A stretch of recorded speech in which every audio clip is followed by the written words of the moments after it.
This is an ABC television network presentation.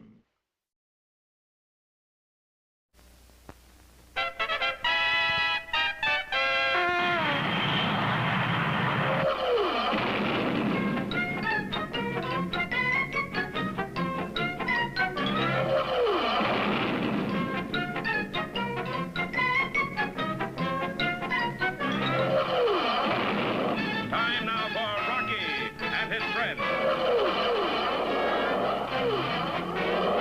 Starring that Jet A. Aerial Ace, Rocket J. Squirrel, and his pal, Bullwinkle the Moose.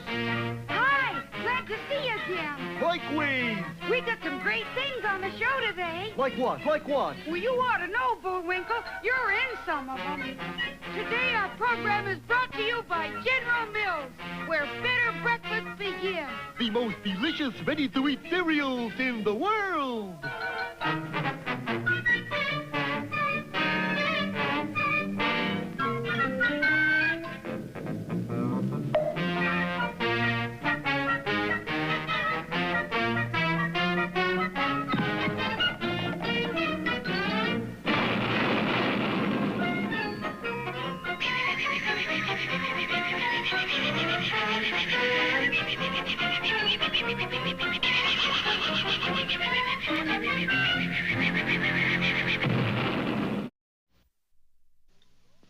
Ready, Rock?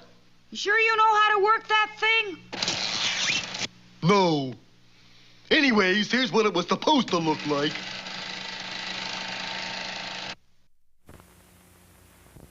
In the last of the ninth, with the bases loaded, up stepped the Cheerios Kid, and the crowd exploded.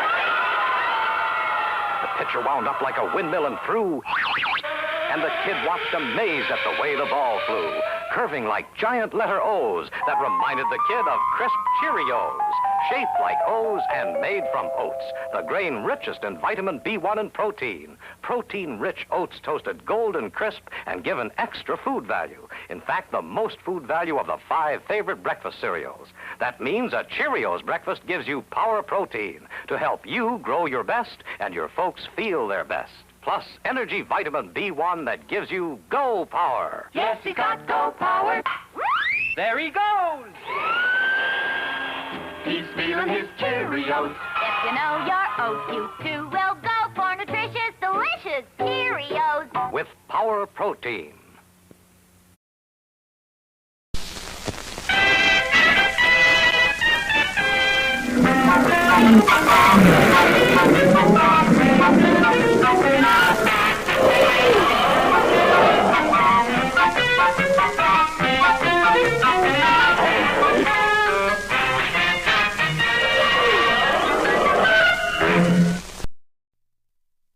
Well, Rocky and Bullwinkle really started something just by trying to bake a cake. For instead of dessert, they wound up with an explosive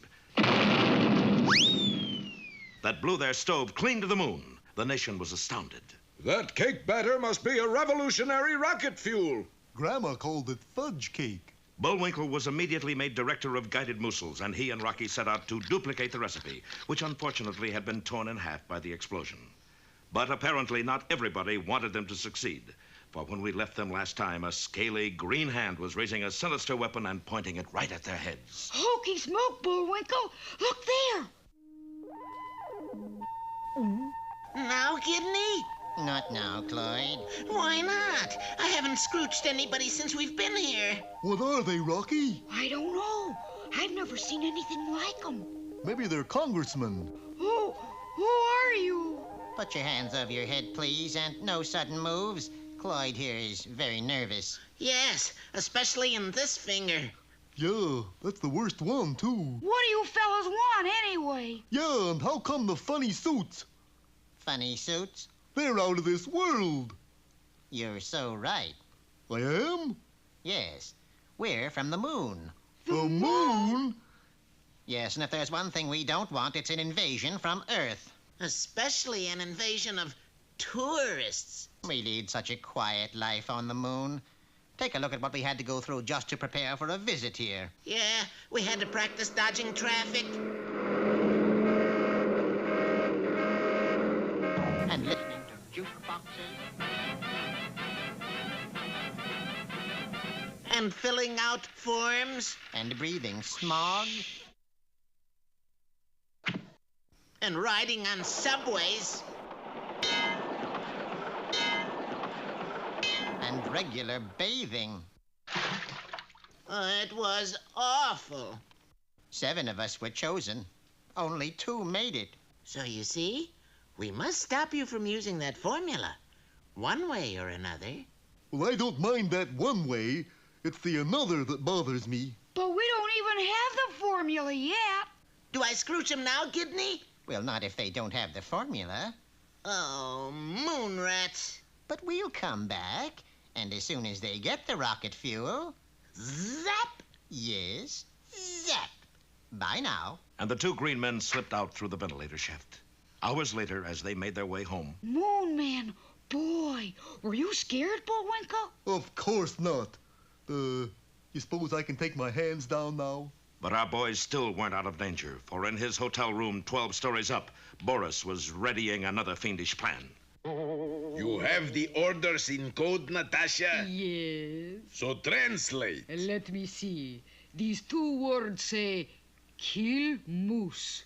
I knew it. And look, the squirrel is with him. It's going to be a double feature. And the heavy safe hurtled straight down toward the unsuspecting pair. Be sure to see our next episode, Squeeze Play, or Invitation to the Trance.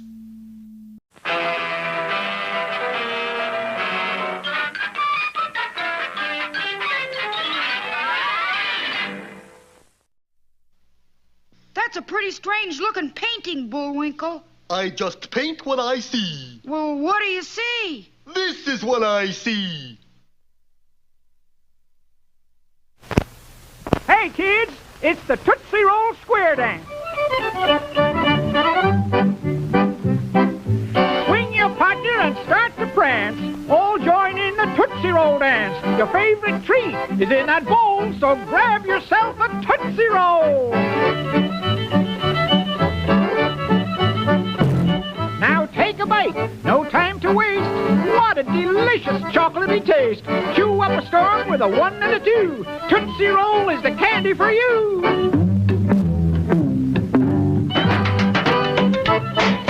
Tastes so good that you'll want more. So hurry on down to your favorite store. Buy the handy pack of 2 junior-sized Tootsie Rolls just for you. And look here, there's a game of puzzle on the back, and they're fun to do.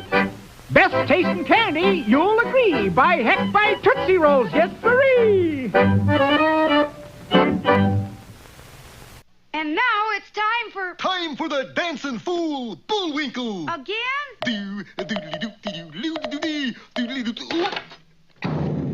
And now for one of our special fairy tales. Yeah.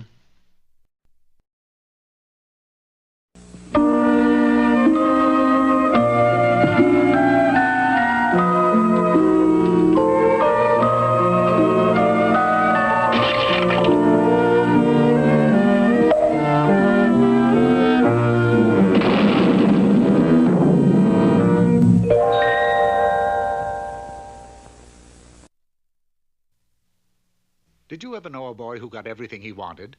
Well, that was Jack. In fact, Jack was given so many toys by his mother that he became spoiled, and his mother became very, very poor.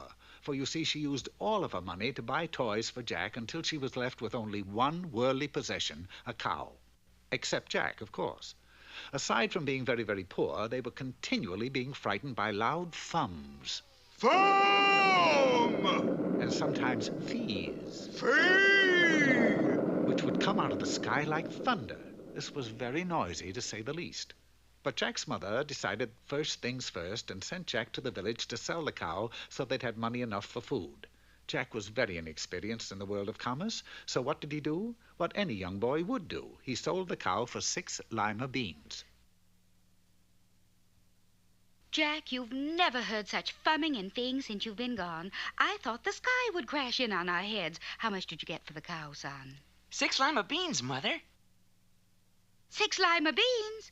Why, Jack, you know I don't like lima beans. But the man said they were magic beans. Off to bed, Jack. Not another word. So Jack went to bed without any supper. The next morning, Jack was awakened by a huge beanstalk growing right outside his window. Jack thought to himself, beanstalks this big are for climbing. And so he did. He climbed, and then he climbed some more. Finally, he reached the top. He didn't know that he was in the land of Fum. Or is it Fee? Jack started out in search of food, and soon he came to a huge castle. He crossed the huge drawbridge and entered the huge gate. Everything inside the castle was huge, too. My, this room is big enough for a... Giant? This is the castle of the Giant of Fum. Or is it Fee? He's a mean, evil giant with a nasty disposition, and he stole from your father, let's see, 1 hen, golden egg type, 2 bags of gold, 14 carat, 1 harp, singing variety. You must return them to your mother, who was the rightful owner. But remember, the giant has a keen sense of smell. If he smells a stranger, he will say, fee, fi, fo, fum. And then you must run for your life, because that means he's discovered you. But how do you know all this? Because I am your fairy godmouse. Just then, there was a terrible thumping noise like huge, flat footsteps. Jack hid behind the door just as the giant entered. He was huge. Wife, bring me my hen. And while Jack watched in amazement, the hen laid an egg made of solid gold. Wait a minute. Fee, fi, fo, fop. I smell... No, that's not right. Fee, fi, fo... Fum. That's it. Fum. Fee, fo, fi, fum. But now I don't smell anything. So Jack returned the hen to his mother, and she seemed so delighted that the next day Jack returned to the castle. Wife, bring me my bag of gold. It was more gold than Jack knew there was in the world. Wait a minute. Fi, fo, fum, fee. No, dear. It's fee, fi, fo, fum. That's what I said. Fee, fi, fum, fo. Fum, stupid! Fee, fi, fo, fum! And as the giant and his wife argued, Jack slipped out of the door and was gone. He gave the gold to his mother. She seemed so delighted that the next day he was back in his hiding place. Wife, bring me my singing harp. Owen, it's you. Oh, when the saints go marching in, when the saints go marching in. Wait a minute. Fee, fi, fo... Fum! And for goodness sakes, hurry, I'm being stolen.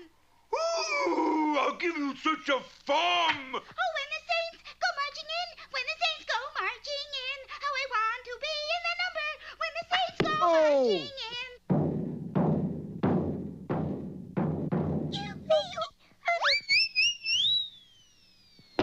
in. You know, Jack didn't really have to chop down the beanstalk. For you see, the giant was so afraid of heights that when he looked over the edge, he was so frightened that from that day on, never again was heard a fum or even a feeble fee. Only foop or tweep. And Jack changed too, for he had learned that there was as much fun in giving as in receiving, and so everybody lived happily ever after, Jack and his mother and the cow. And the fairy godmouse.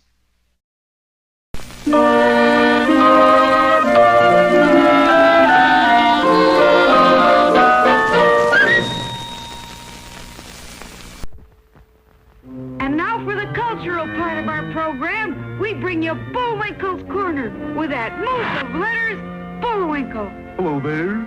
Today's poem is from Mother Moose. Mother Goose. Goose? Must be a misprint. Anyways, the poem is Little Miss Muffet. Little Miss Muffet sat on a tuffet. What's a tuffet? What's a tuffet? It's what I'm sitting on, eating her curds and whey. Boy, this stuff is terrible. Along come a spiderette. You were the spider? He couldn't make it. But you ain't scary. You're supposed to scare me. Okay, fellas, up. Take 2. Along come a spider and sat down beside her and... A spider!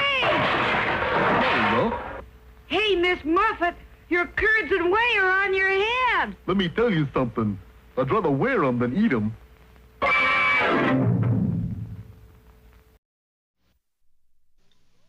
Ready, Rock? You sure you know how to work that thing? No. Anyways, here's what it was supposed to look like.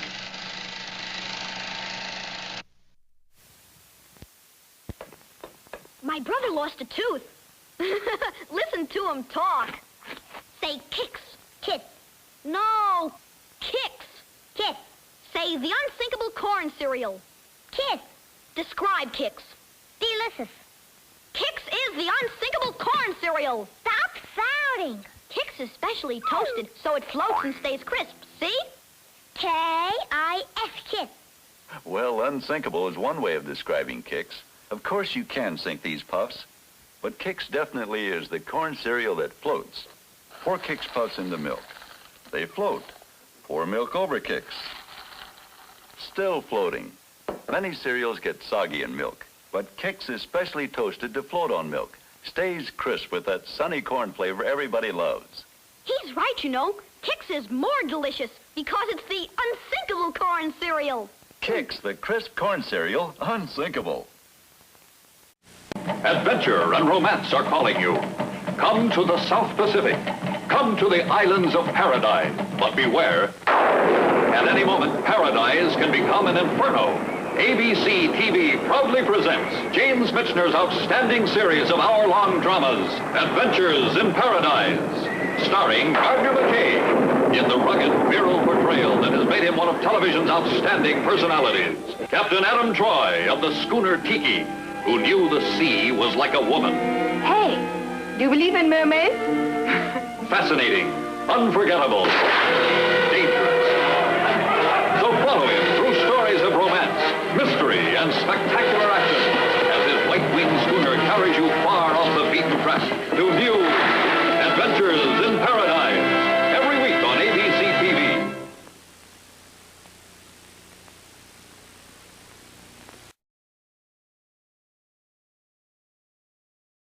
And now... Hey, Rocky, watch me pull a rabbit out of my hat. But... See? Nothing up my sleeve. Presto! Wrong hat. And now it's time to meet Mr. Peabody.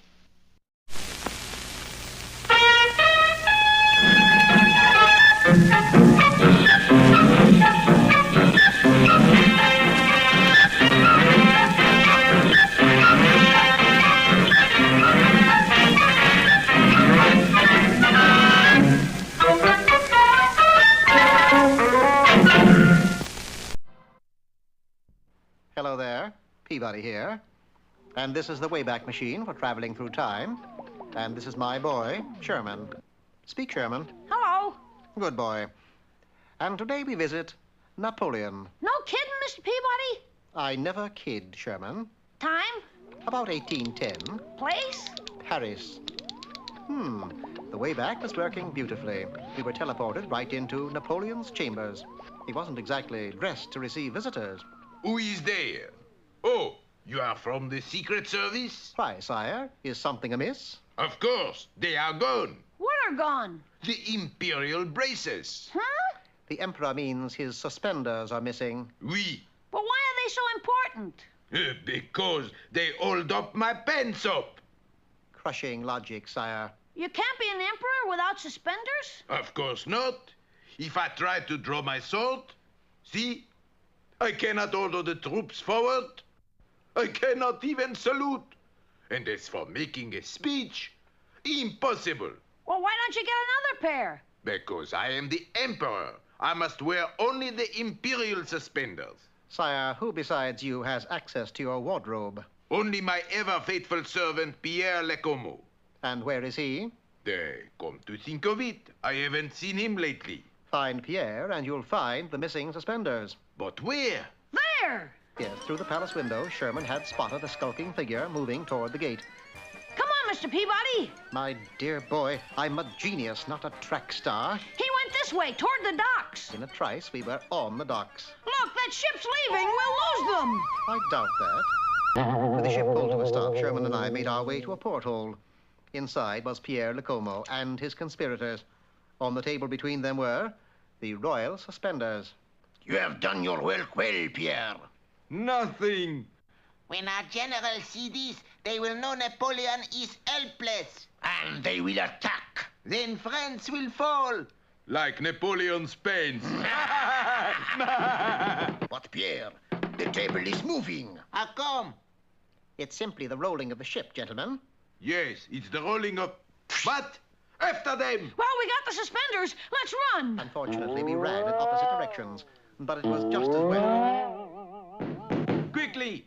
Unless we get those suspenders, our plot is doomed. I have got this one cornered. Peekaboo. Ooh, give me back my sword, you. Oh, very well. How's everything, Sherman? Just fine, Mr. Peabody. That's nice. It's not sporting, you know. Who cares? I'm going to get you if it's the last thing I do. What do you know?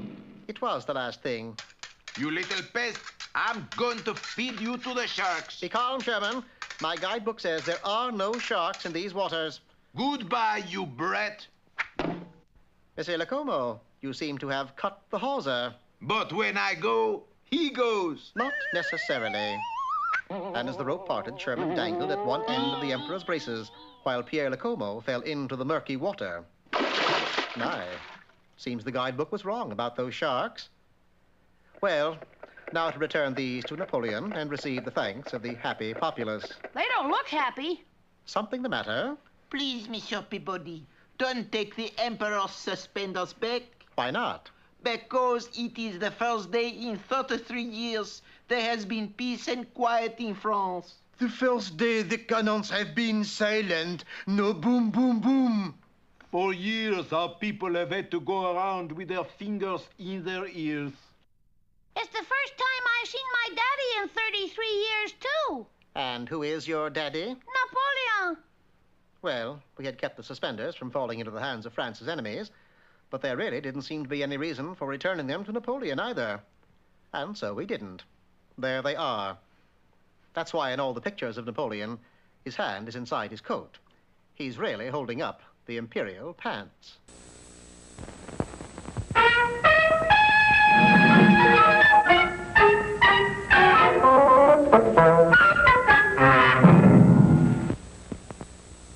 That's a pretty strange-looking painting, Bullwinkle. I just paint what I see. Well, what do you see? This is what I see. I'm a very lucky boy. I've got a Tootsie Roll Pop. And I'm a very lucky girl. I've got a Tootsie Roll Pop. All of the kids in the neighborhood say Tootsie Roll Pops are triple good. Triple good. Triple good. Sure, because... 1, on the outside, there's a delicious hard candy. 2, on the inside, there's a chewy, chocolatey Tootsie Roll center.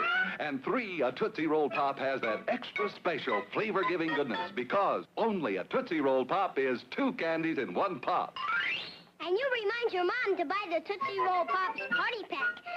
10 delicious pops in assorted flavors. And look, there's a game or puzzle on the back, too. So remember, all of the kids in the neighborhood say Tootsie Roll Pops are triple good. Triple good. You'll love Tootsie Roll Pops.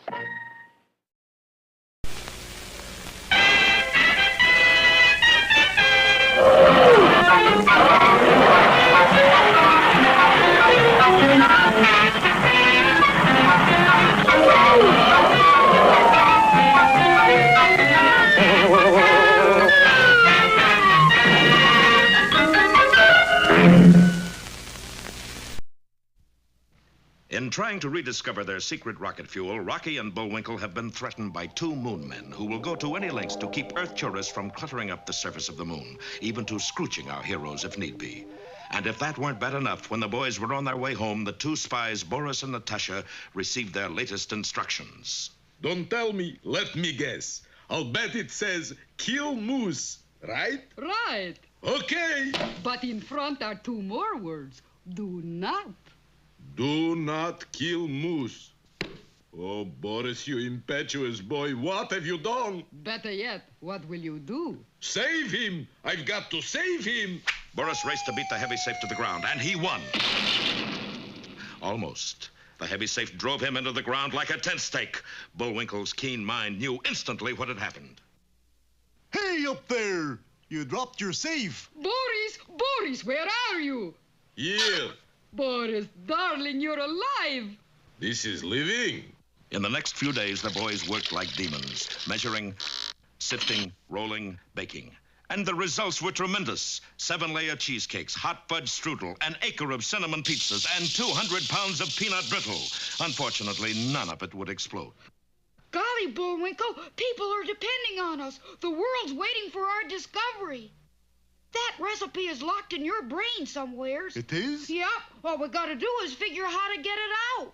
Hey, I got it. Hypnosis. Hypnosis? You'll be hypnotized, and while you're asleep, you'll tell us the recipe. I'm gonna talk in my sleep? Yeah. Swell. Usually I just snore. We'll get the world's greatest hypnotist to come here and... Who is it? It is I, Swami Ben Boris, world's greatest hypnotist. This is my assistant. Haven't we met before? Were you ever in Cairo? No. Well, that's it then. Neither was I. Now let's get to work. Shucks, you can't hypnotize me. I got too much brain power. I'm just a... Yes, master. All right. What is in the recipe? Wait a minute. You'll have to leave now. This is top secret stuff. Oh, don't worry. I won't listen. On my honor as a genuine Swami. What about the lady? She doesn't speak English, do you, dear? Of course not. Well, maybe she better put her fingers in her ears anyway. Okay. At last the formula will be mine. Now, Mr. Moose, tell me everything you know. So Bullwinkle told them everything he knew, all about his early days in the Minnesota woods, his days at the Philpott School for Exceptional Children, and he was exceptional, being the only student with antlers. His experiences in the Army, where he served 3 years as a hat rack in the Officers Club. On and on he went without stopping for 12 hours. But true to their promise, Boris and Natasha didn't hear a word. The steady drone had long since sent them to dreamland. Unfortunately, it had done the same thing to Rocky.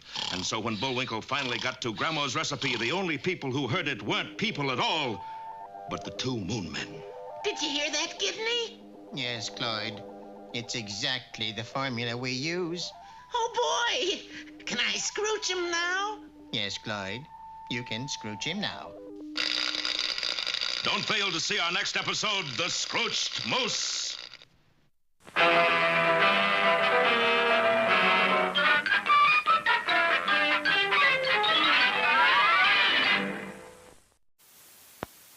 I have a problem. I'm a rabbit, and rabbits are supposed to love carrots, but what I love is Trix. Trix is the corn cereal with fruit flavor, and they come in fruit colors. Raspberry red, lemon yellow, and orange, all mixed together in one big box. And they're crispy, crunchy, and boy, do I love them. I could eat them for breakfast and lunch and supper and even after school. If I went to school. Silly rabbit, Trix are for kids. That's my problem. Trix are for kids. When I grow up, I'm going to have a whole house full of Trix. Yeah. Don't you just love Trix fruit colors? Yeah. And that fruit flavor. I like them better than anything. What's the matter with him? I'm sad because Trix are for kids. The American Broadcasting Company and its affiliated stations throughout the United States and North America.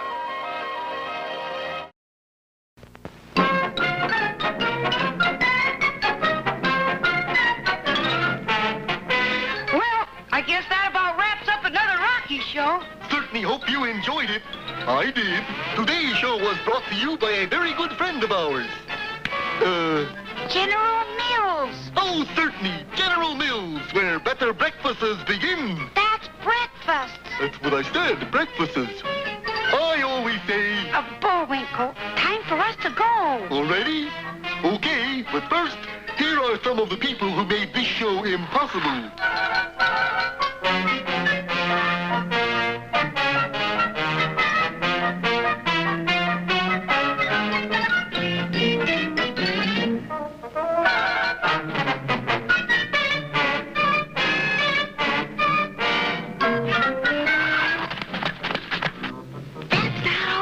My fingers get tired.